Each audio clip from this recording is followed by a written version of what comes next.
মাননীয় স্পিকার, আপনাকে অসংখ্য ধন্যবাদ। মাননীয় স্পিকার, কেন যেন অপ্রিয় বিষয়গুলো আমার ভাগেই আসে।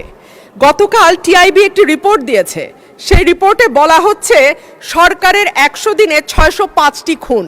আমি আশা করেছিলাম মাননীয় স্বরাষ্ট্রমন্ত্রী আজকে এখানে উপস্থিত থাকবেন, কিন্তু আমি সামনে তাকিয়ে দেখলাম মাননীয় স্বরাষ্ট্রমন্ত্রীর আসনটি খালি, অর্থাৎ তিনি উপস্থিত নাই।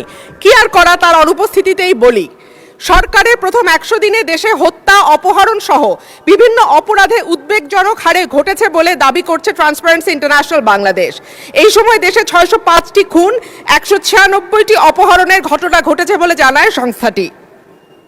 প্রতিবেদনে দেয়া পরিসংখ্যানে দেখা যায় মার্চ ও এপ্রিল মাসে মোট 605টি খুন, 294টি ছিনতাই, 90টি ডাকাতি, 196টি অপহরণের ঘটনা ঘটেছে। একই সময় পুলিশের উপর হামলার ঘটনা ঘটেছে 129টি, চুরির ঘটনা 2214টি। এছাড়া নারী ও শিশু নির্যাতনের ঘটনা ছিল 3496টি। আলোচিত সময় ধর্ষণের শিকার হয়েছে 78 থেকে 102 জন, গণধর্ষণের শিকার 30 থেকে 36 এবং ধর্ষণের শিকার শিশুর সংখ্যা 49 থেকে 71 জন।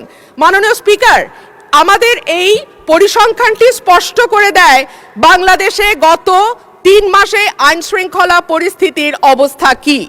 আমি বলেছিলাম যে এই সরকারের অর্থনীতি এবং আইন শৃঙ্খলা এই দুটো বিষয়ে যারা মন্ত্রণালয়ের দায়িত্বে আছেন তাদের উপরে নির্ভর করবে 50 ভাগ এবং বাকি 50 ভাগ অন্যান্য মন্ত্রণালয়ের উপরে, যে এই সরকারটি কতটুকু সফল বা ব্যর্থ হবে।